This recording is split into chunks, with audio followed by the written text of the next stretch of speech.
Hi everyone and welcome to episode 16 of the Card Combo Show. Make sure to subscribe for more of these. Right, so the cards we're looking at today are the new spoiler for Bartz, who is a fun card. I'll also be talking about the spoiler he was spoiled with, Boko. But yeah, so Bartz. And with Bartz we've got Exdeath. It's a little 5 theme going. Hien, Vayne, and Vossler. So some 12 stuff going as well. Alright, let's get to it.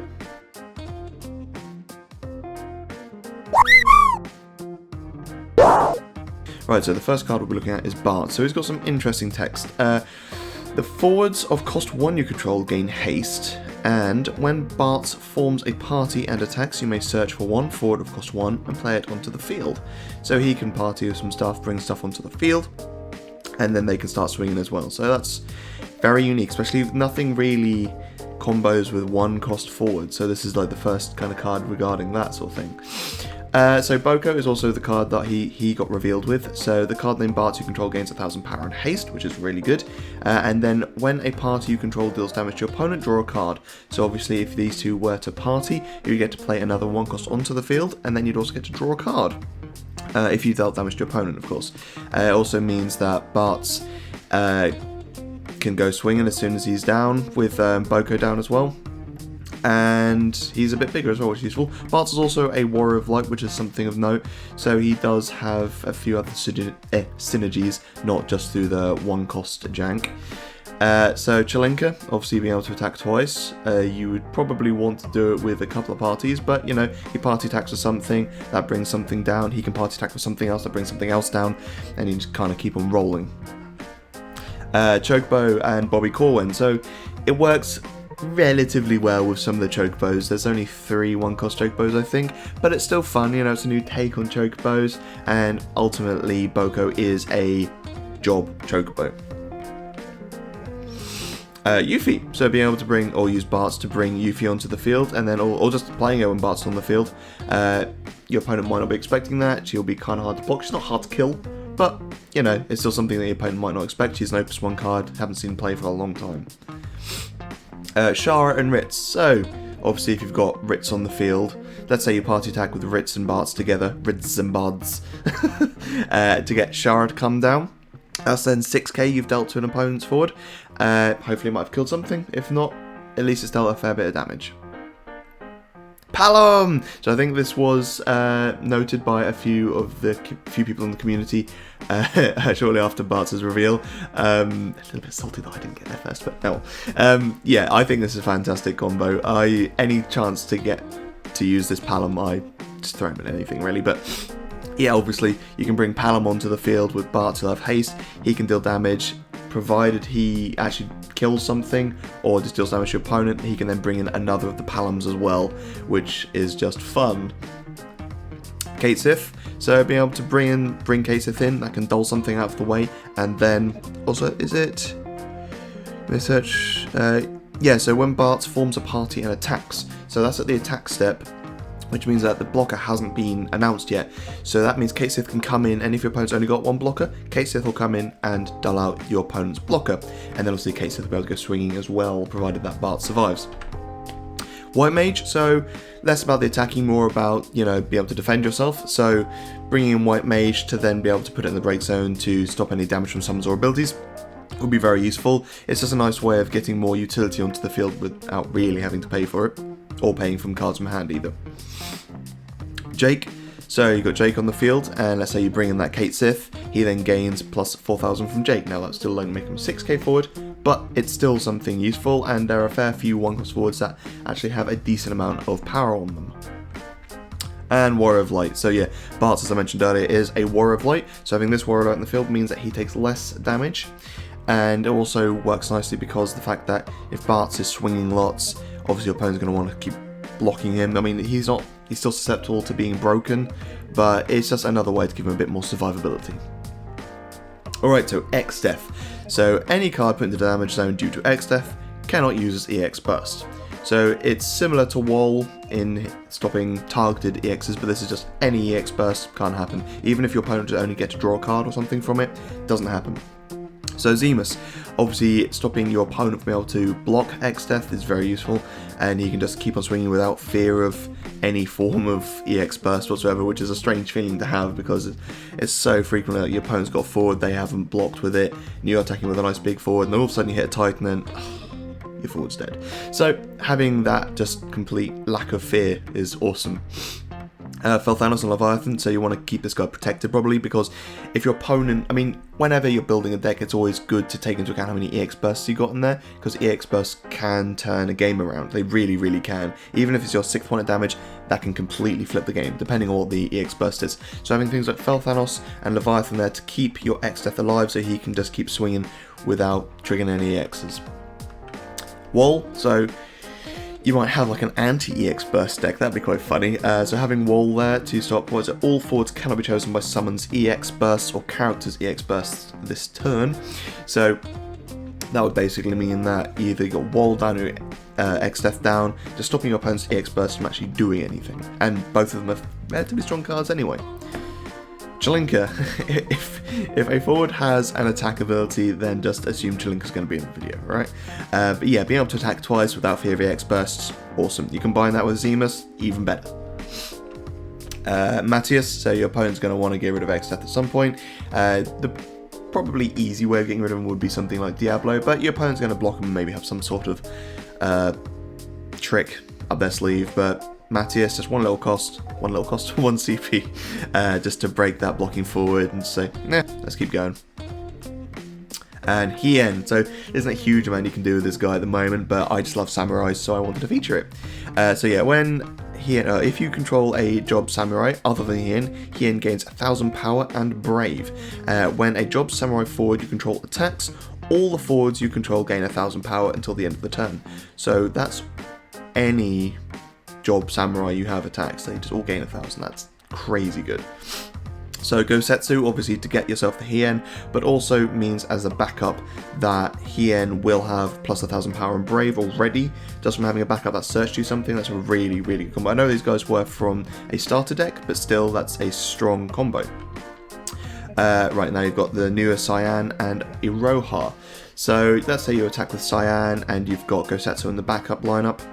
Maybe Hien and Iroha in your forwards as well. I realise that's a wide field and your opponent probably won't get to that stage, but it can happen.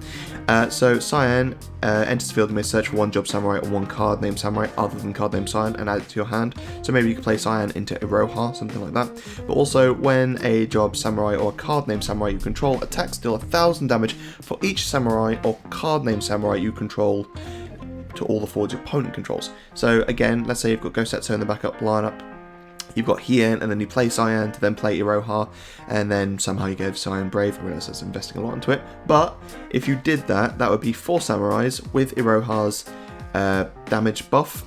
That would mean a 5k board wipe to your opponent. Now, because you've got Hien on the field as well, also means that all your forwards just gained a k. That's pretty nuts. And then I realised I had to feature Cyan, but the backup Cyan, I had a samurai deck before the forward Cyan, or before this forward Cyan even, and having him as an alternative to Gosetsu in your backup lineup, or just having him as an addition to, was really useful, just because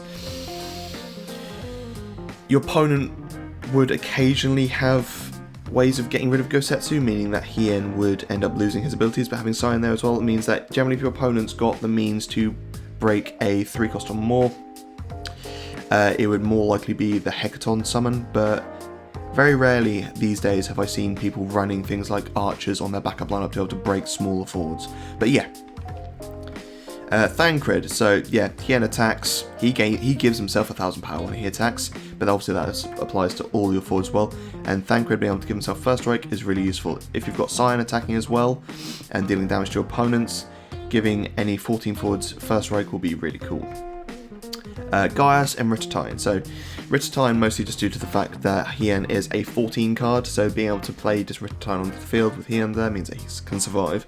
But Gaius being able to just keep playing these 14 forwards and dealing chip damage to your opponent, because you play Gaius, you get yourself, I don't know, Rittertine, you then play Hien, that's 3,000. That's 2 instances of 3,000 you've dealt to your opponent, and then maybe you've got Cyan already there. he attacks and deals more damage, so there's plenty of ways that samurais can get a reasonable amount of chip damage down. Vayne. So he's a fairly aggressive card. He hasn't seen much play recently though. He was very much in the meta at the time though. The forwards of cost 5 or more your opponent controls won't activate at the controller's active phase, and when Vayne enters the field, dull all the forwards of cost 5 or more your opponent controls, and we won't worry about his S. Basically, it stops your opponent from using their 5 cost forwards. So it's a nice way to get around something like Final Fantasy. But Arcanist, so if you've already kind of taken out a lot of your opponent's high cost forwards, and there are a lot of them being played, like especially things like Rydia, be able to cast summons for free, Thanos, there's all these high cost forwards which can have a lot of benefits to your opponents. So be able to make sure they're dull, even if they've got field effects, even if they're dull, it means that you can get past them. So Arcanist, stopping your opponent from being able to attack with any other forwards as well, would be quite funny.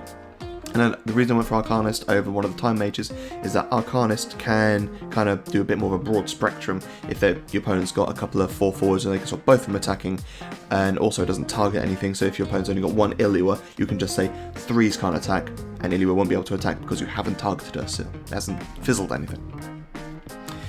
Snow as well, so yeah, your opponent's got a 5 cost and a 4 cost, you attack with Vayne, you're also dulling out that 4 cost as well. I mean, a lot of these cards can work together. Black Knight, so again, if you've got Vayne down, the chance that your opponent will kind of maybe veer away from using a lot of their higher cost forwards. Not that they should have too many in their deck anyway, but you do see it happen occasionally. So having that Black Knight down as well means that your opponent will be like, well, I have to play my smaller forwards, but it's also going to die as well, so, you know, it's a nice little thing just to throw in. And Sephiroth, so Vayne's down, your opponent's high costed forwards are dulled, which means that they're kind of left to use their smaller forwards. Generally, you won't find many forwards that are like 4 CP with over 8,000 power. Obviously, there are some. They tend to have their limitations. Like, what was it, that spoiler, Emmet Selk, he is a 4 cost 9k, but still 9 times out of 10 they will be on curve, or even below curve. So having Sephi there to then attack and dull out everything else is a nice way to just get your opponent's forwards dull, and you can also combo it with Snow as well to be able to just keep dulling things, even if they did have Emmet Selk. Though actually that would make him bounce, but you get where I'm going with this. Zalera. So I was going to go with the 4 cost Zalera, but I ultimately went for this one just because it costs less. But yeah, so Vayne's managed to dull out all your opponent's high cost forwards, well, 5 or more. So Zalera can choose 5 or 7. I think the 4 cost Zalera can do 5, 7, 11, maybe 9. I can't remember. I'm not very good at my maths and prime numbers and all that stuff. But yeah, so it's got a bigger variety, but ultimately there aren't any forwards of those cost yet. So it's a little redundant, but on the flip side, it can kill multiple forwards. But I just went with this one just because it's only 1 CP, and your opponent's got, let's say, let's go with like Big Fire Cloud or something. Obviously it can re-enter, but you can just have him dull Zalera, kill it. Your opponent has to decide whether or not they want to sack the top 10 cards off the top of their deck, but it's still a really cheap and effective way of just killing your opponent's forwards that cost 5 or more. Right, Vossler, continuing the 12th theme. Now Vossler's a weird card because he's very niche in the sort of deck you play him in. I personally, as a fan of Final Fantasy XII and a fan of Vossler as a card, wanted to feature him. But he's got some decent enough skills. Maybe it was a bit more relevant when he came out in Opus 5, but yeah, he's still not a bad card. So if you control Ash, he costs 2 less, so he can become a 3 CP, but also he takes 1,000 less damage, and he makes it so that Ash takes 2,000 less damage. Now, obviously, Ash is a card you combo it with. I went with this Ash just because the typical one would be the 3 cost where she becomes a nightmare to kill, but this one has a lot more. She's a bit more of a toolkit behind her, so you can choose a character to activate it, or choose a 4/4 or less, it loses abilities, those sorts of things. It also gives her more survivability with Vossler in the field. Minwu, so obviously a Minwu effect will be very useful, making it so that either of those forwards, your opponent has to account for the additional damage they will have to deal. Now obviously if they've got something like Kuchaspal, they can stop Minwu's effect from happening, but you know, you can see that on the field when it happens, so maybe it's not the best to kind of play into this sort of vein if Kuchaspal's down. Rosa. So Rosa being able to take off a K's damage on Vossler is useful, because that's effectively 2k he's taking off. If you've got Ash down as well, that means she'll take 3k less. Now you combine that with Cecil's ability to minus 4k to something. That then means he will take the minus k from himself, minus a k from Rosa, and minus 4k from Cecil. Means that you're minus 6k, so your opponent really has to think about that. And obviously there's still a lot of forwards on the field, but it's still effective. And Cecil and Rosa and Ash and Minwoo are all very viable in a mono water deck, so you could be running all of them and your opponent's got to keep on thinking, how can I get past with my chip damage? Now obviously they don't have to be running chip damage, but you know, that's one way to get around, you know, blocking forwards or your opponent having to kill them with damage. And No, so he can already cost 3 if you've got Ash on the field, so having No down that means that he would effectively cost 2, and he just becomes even more value. And there we go, ladies and gentlemen. Thank you ever so much for watching. Make sure to like the video and subscribe to be updated with more of these videos coming up. And who knows, maybe next video we'll have another spoiler as well. I really enjoyed looking at Boko and Bartz. I've been waiting for Boko for a long time as a obvious fan of Chocobos. It's nice to see that he's got some funny text on him. Anyway, see you guys on the next video.